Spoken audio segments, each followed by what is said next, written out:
Hello! అందరికీ నమస్కారం. ఈసారి వీడియోలో మనం 70 సంవత్సరాలు పూర్తి చేసుకున్న 'సారథి వారి రోజులు మారాయి' చిత్రం గురించి మాట్లాడుకుందామండి. 14 ఏప్రిల్ 1955న విడుదలైన ఈ చిత్రం ఈ సంవత్సరం 70 సంవత్సరాలు పూర్తి చేసుకుంది.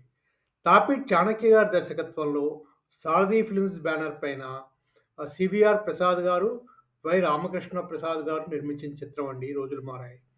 ఈ చిత్రం విడుదలై ఈ సంవత్సరానికి 70 సంవత్సరాలు పూర్తయిందనమాట. అక్కినేని నాగేశ్వరరావు గారు, షావుకార్ జానకి గారు కథానాయకులు. తర్వాత సిఎస్ఆర్ ఆంజనేయులు గారు, రేలంగి గారు, రమణారెడ్డి గారు. వీరు కొంచెం నెగెటివ్ షేడ్ ఉన్న విలన్ పాత్రధారులుగా చెప్పుకోవచ్చు. సంగీతం ఈ చిత్రానికి మాస్టర్ వేణు గారండి. మొత్తం 7 పాటలున్నాయి ఈ సినిమాలో. అందులో తాపి ధర్మారావు గారు 4 పాటలు రాశారు. కొసరాజు గారు 3 పాటలు రాశారు.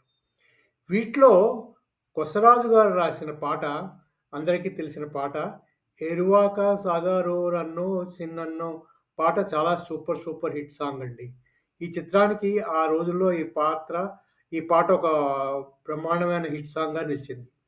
ఇకపోతే ఈ పాత్రలో నర్తించిన వహీదా రెహమాన్ గారికి ఇదే తొలి చలనచిత్రంగా చెప్పుకోవచ్చు. ఈ చిత్రంతోటే వారి చిత్రరంగ ప్రవేశం జరిగిందనమాట. ఇక కథలోకొస్తే ఇది పల్లెటూరు కథ ముఖ్యంగాను.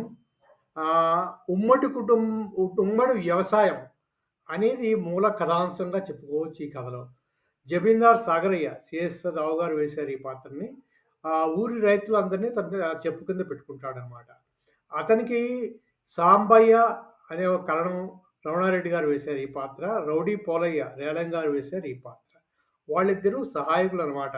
వాళ్ళతో ఈయన ఈ రైతులందరినీ భయపెడుతూ ఉంటాడు వీళ్ళ సహాయంతో. కోటయ్య అనే నిజాయితీ అయిన రైతు, అతని కొడుకు వేణు. ఆ పాత్ర అక్కినేని నాగేశ్వరరావు గారు వేశారు. కూతురు భారతి. వేణు ఈ జమీందారీ వ్యవస్థను వ్యతిరేకిస్తూ ఉంటాడు. తండ్రి అతన్ని అలా చేయొద్దు అని చెప్తూ ఉంటాడనమాట. తర్వాత వేణు ప్రేమించిన రాధ, షావుకార్ జానకి గారు వేశారు ఈ పాత్రని. పెళ్లి చేసుకోవడంతో వేణుకి ఇల్లు వదిలి వెళ్ళిపోవాల్సిన పరిస్థితి వస్తుందనమాట. ఇల్లు వదిలి వెళ్ళిపోయిన వేణు ఆ పక్క ఊరి దగ్గరే ఊరవతలే మిగిలిన అందరి రైతులతో కలిసి ఉమ్మడి వ్యవసాయం ప్రారంభిస్తాడు.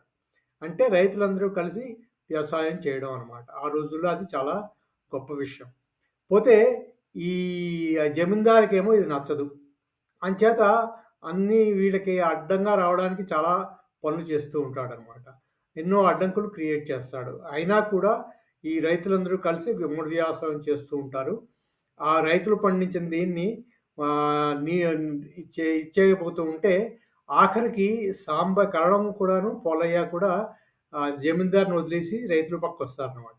ఇక అక్కడి నుంచి కథ సుఖాంతం అవుతుంది. అది ఈ సినిమా కథ అండి. ఈ సినిమా ఈ కొణిదేపూడి లక్ష్మీనారాయణ గారు ఈ కథ రాశారు. ఆ రోజుల్లో ఇదొక విప్లవాత్మకమైన కథ కిందే చెప్పుకోవచ్చు. కమల్ ఘోష్ ఛాయాగ్రాహకుడు. ఛాయాగ్రహణం కూడా చాలా బావుంటుంది ఈ సినిమాలో. పాటలతో పాటు అది కూడా బావుంటుందనమాట. ఇంకో విషయం ఏమిటంటే ఈ సినిమా సూపర్ డూపర్ హిట్‌గా నిలిచిందండి ఆ రోజుల్లో.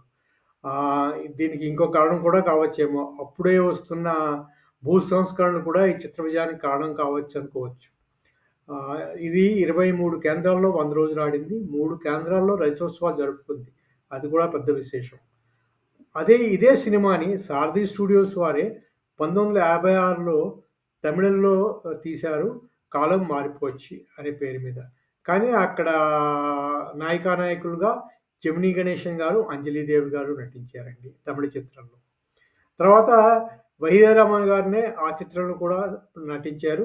తర్వాత వారు కూడా ఇదే పాటని తీశారు. 'ఏరి పూట్టే పోయే అన్నే సిన్నన్నే' అనే పాటని కింద తీశారండి తమిళంలో కూడా. ఇది ఈ చిత్రం విశేషాలు. 70 సంవత్సరాలు పూర్తి చేసుకున్న 'రోజులు మారాయి' చిత్రం విశేషాలు.